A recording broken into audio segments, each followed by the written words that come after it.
Respectfully to Nle Choppa, I would just like to know, are you talking gangster shit that you want to get into it with this niggas? Because I ain't gonna lie to you.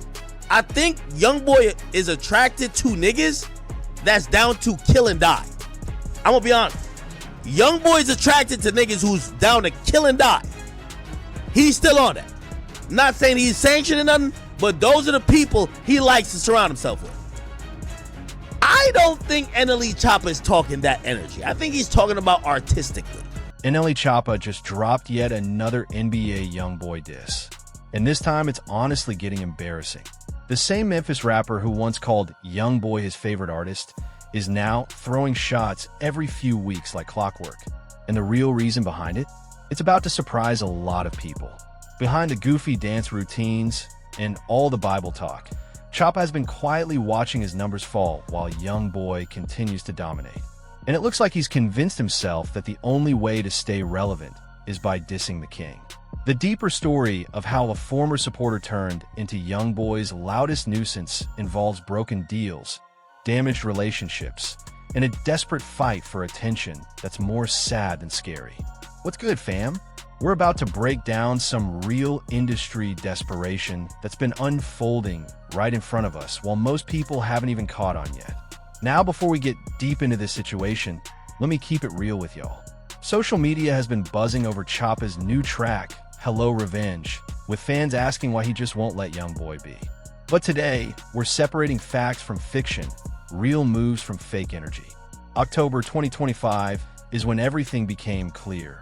That's when Nle Choppa randomly dropped his first YoungBoy diss, KO, completely out of nowhere. And everybody was confused because these two hadn't had smoke in years. So don't get it twisted, this isn't real street beef. This is straight desperation wrapped in gangster imagery. And this is where things start getting real interesting.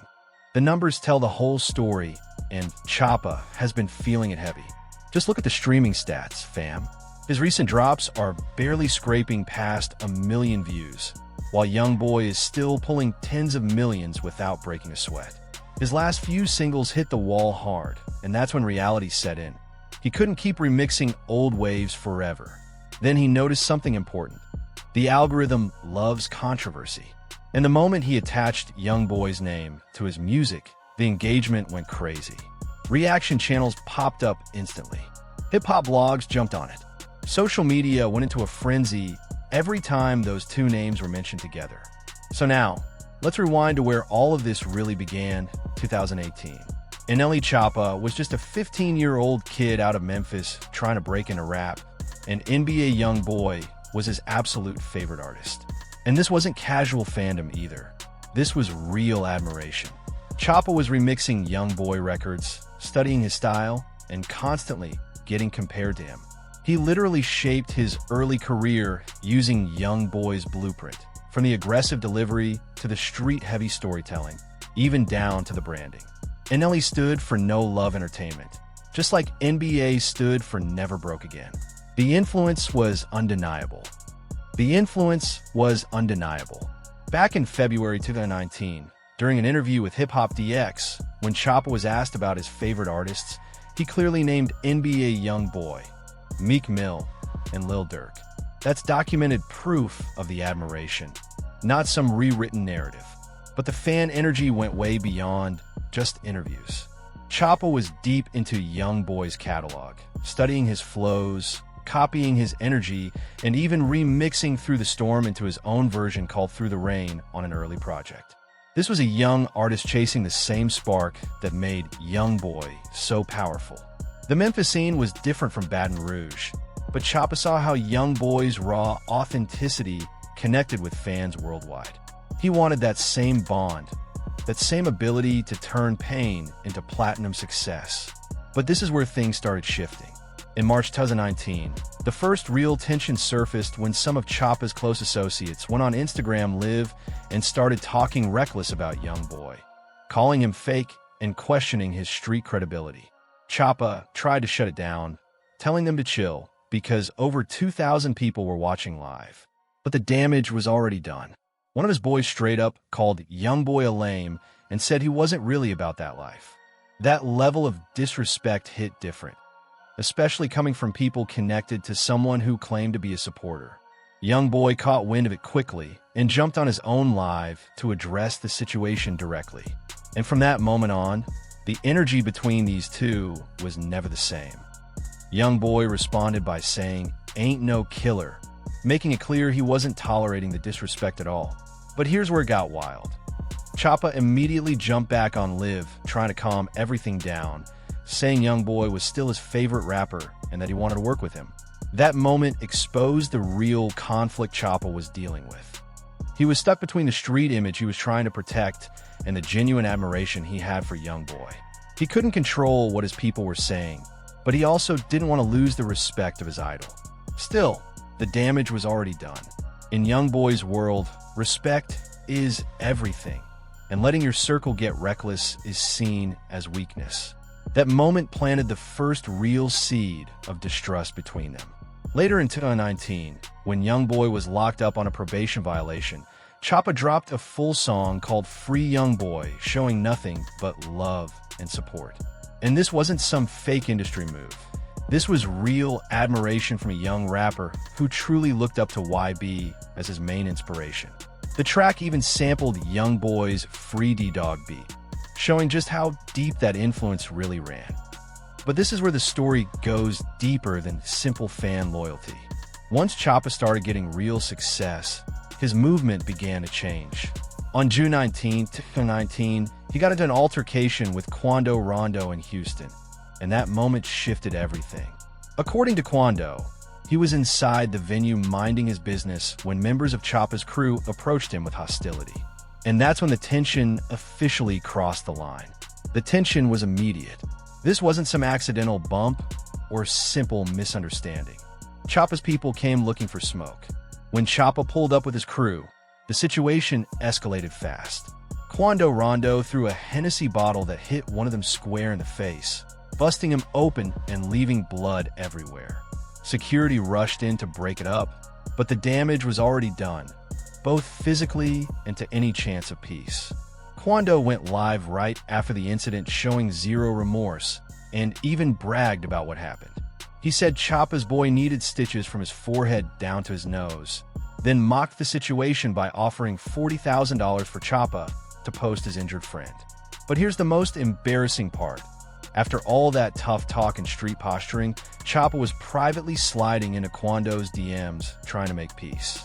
Quando later exposed those messages, showing Choppa writing, "I don't know if you rock with me, but I just wanted to say keep turning up and stay safe."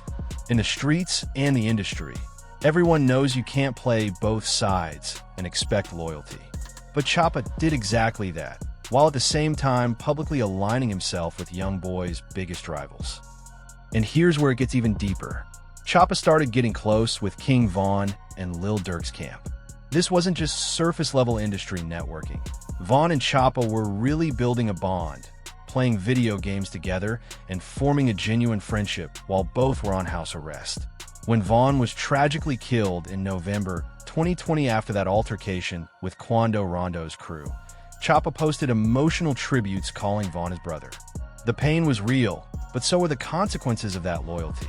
Then January 2022 hit, and that's when everything truly exploded. YoungBoy was rolling out his Colors mixtape and dropped the track Bring the Hook, where he dissed King Von. The bars were brutal. YB spoke on a dead man, something that crosses serious lines in hip-hop culture. Academics tweeted that YB was on demon time, and Lil Reese replied saying, "That wasn't demon time, just regular rap." And this is where Choppa made his fatal move. He replied to Reese's tweet with, "I stamped that, officially picking a side in a war that had nothing to do with him." And from that moment forward, there was no turning back. This wasn't just a casual cosign anymore. In the middle of that beef, stamping Lil Reese's statement meant agreeing that YoungBoy was dead wrong for dissing Von. And that meant Choppa was publicly siding with Chicago over Baton Rouge. Just 2 days after that tweet, YoungBoy dropped No, I Know. And fam, that record hit different. This wasn't a regular diss. It sounded like a threat wrapped in music. YB openly rapped about how Choppa's mother would be devastated if he made the decision to take his life over choosing sides.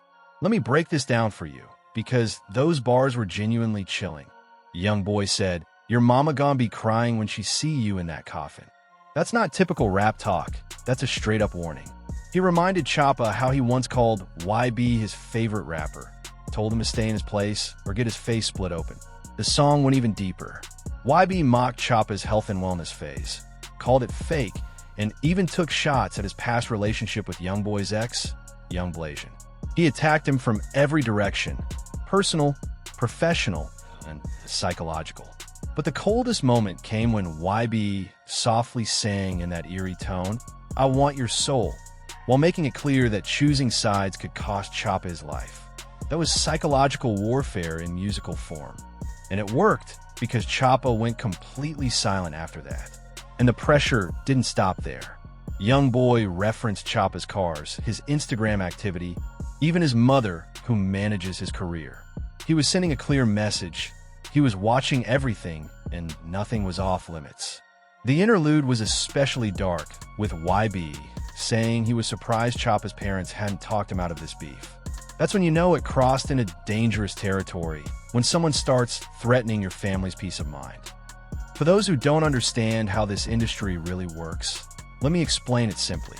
When a giant like YoungBoy disses you with that level of intensity, you only have three options: respond immediately, accept the loss quietly, or disappear from the conversation altogether. Choppa chose option 3, and he stayed silent for 2 full years. That silence spoke louder than any reply ever could. If Choppa was really built for that pressure, he would have fired back immediately. Instead, he went completely quiet. He shifted his focus to spirituality, started pushing healthy eating, meditation, basically everything opposite of the street image he once marketed. During that stretch, it was obvious that the diss had shaken him. His whole public persona flipped. He began talking about healing, peace, and cutting off negative energy. And while that may have helped his mental state, it also proved that YoungBoy's words landed hard. The transformation was extreme. The same artist who once talked tough and leaned into street politics suddenly rebranded as a wellness figure, promoting herbs, clean living, and meditation. Fans noticed the switch. Some respected the growth, but others questioned how real it was. At the same time, YoungBoy kept rising. His career never slowed down, his audience kept expanding, and he never mentioned Choppa again. That silence hurt worse than any second diss ever could. But here's where things start to look calculated. Fast forward to 2024, and suddenly Choppa remembers there's beef. Now look at what changed. YoungBoy had just wrapped up his I Got a Family tour, reportedly pulling in around $75 million and selling out arenas nationwide. His name stays trending, his videos rack up massive numbers, and he's easily one of the most talked about rappers in the game right now. Meanwhile, Choppa has been fighting for relevance. His recent projects landed lukewarm, his streaming numbers dipped, and no matter how many times he tried, he couldn't recapture the shot of flow magic. And the numbers don't lie. Choppa's latest drops barely scrape 1 million views, while YoungBoy consistently pulls in 10 to 20 million without effort. His monthly listeners continue to slide, while YBs stay locked in the tens of millions. This stopped being about pride or street credibility a long time ago. Now it's about algorithms, visibility, and career survival. When Choppa dropped KO in October 2024, it drew more attention than anything he'd released in months. Reaction videos flooded YouTube, comment sections exploded, social media lit up, all because YoungBoy's name was attached. The data makes it clear. KO most likely outperformed his last 3 regular releases combined in its very first week. The algorithm thrives on controversy, and Choppa quickly realized that taking shots at the most talked about rapper in hip-hop was a shortcut back into the spotlight. Just look at Hello Revenge. All the dance routines, biblical symbolism, and Michael Jackson-style theatrics can't disguise one simple truth. This is manufactured drama. He's trying hard to package it as deep artistic expression, but underneath all that production, it's really just desperation with a budget. The video opens with Genesis 1 verse 1, framing the whole thing like a spiritual battle between light and darkness. He's quoting scripture while performing choreographed dance moves. And that contrast creates a strange disconnect between the message and the visuals. In the lyrics, he raps lines like, "They say why be better, I'm the proof, that ain't no statement, put top in the lake." Those are clear shots at YoungBoy, but the theatrical delivery makes it hard to take seriously. He even went as far as putting up billboards in Baton Rouge just to bait a response. But YoungBoy already made it clear that he doesn't respond to people he considers irrelevant. On his zero IQ freestyle, YB summed it up in one cold line. Respond to him? I said no. That right there was the ultimate dismissal. And when you step back and look at the pattern, the desperation becomes obvious. First KO, then almost immediately hello revenge right after. Just weeks apart. This isn't natural beef. This is content strategy disguised as street politics. And this situation points to a larger problem in hip-hop today. We've shifted from real beef rooted in real issues to manufactured controversy built for clicks and algorithm boosts. Artists are learning that negative attention is still attention, and attention still pays. The industry response proves it. YoungBoy's team, including his own mother, have essentially brushed Choppa off as irrelevant. His mom even said she'd only be upset if the shots were coming from someone who actually mattered. Coming from someone who actually matters, not from someone most people don't even tune into. Reaction channels are treating this whole situation like pure entertainment, not real beef. Scroll through the comment sections, and it's nothing but people clowning Choppa instead of taking him seriously. Even a portion of his own fan base is starting to question the move. But here's the part that really matters. This strategy could seriously hurt him in the long run. By constantly positioning himself as the one chasing attention, he's slowly damaging his own brand. Fans value authenticity, and this doesn't feel authentic. The numbers back that up too. While the diss records might spark quick interest, they're not turning into long-term success for his regular music. It's like a sugar rush, a quick spike, followed by a hard crash. At its core, Nle Choppa'S situation isn't really about wanting smoke with YoungBoy. It's about a former fan who slowly realized that his idol became his only route back into relevance. And when you look at it that way, it's honestly sad. The shift from real admiration to forced rivalry shows how the industry can twist inspiration into desperation. Choppa went from honoring YoungBoy's influence to desperately trying to spark conflict with him. And the culture sees right through it. This entire timeline proves a harsh truth. Sometimes the biggest threat to an artist's career is their own desperation. Instead of refining his sound or carving out a stronger lane for himself, Choppa chose to chase controversy, and it's making him appear weaker, not tougher. The psychological side of this is interesting too. Imagine growing up idolizing someone, then hearing them threaten your life on a record, going silent for years, and only resurfacing when your career starts slipping. That kind of emotional whiplash has to affect how you see yourself as an artist. And that leads to the real question. How long can you keep dissing someone who refuses to even acknowledge your existence? Choppa's approach might grab short-term attention, but it's not building a stable future. Eventually, people get tired of manufactured drama. And when they do, what's left? YoungBoy's silence is actually the loudest statement he could make. By refusing to engage, he's showing that Choppa isn't worth his time or energy. And honestly, that kind of dismissal can hit harder than any diss track ever could. This whole situation also highlights the difference between real street beef and industry-created controversy. Authentic beef comes with real consequences, real emotions, and real risks. This, on the other hand, feels like a marketing campaign that went too far. So what do you think about Choppa's repeated attempts to get YoungBoy's attention? Do you believe this strategy can work long-term? Is this real beef or just career desperation? And after all this, is there still a path back for Choppa's credibility?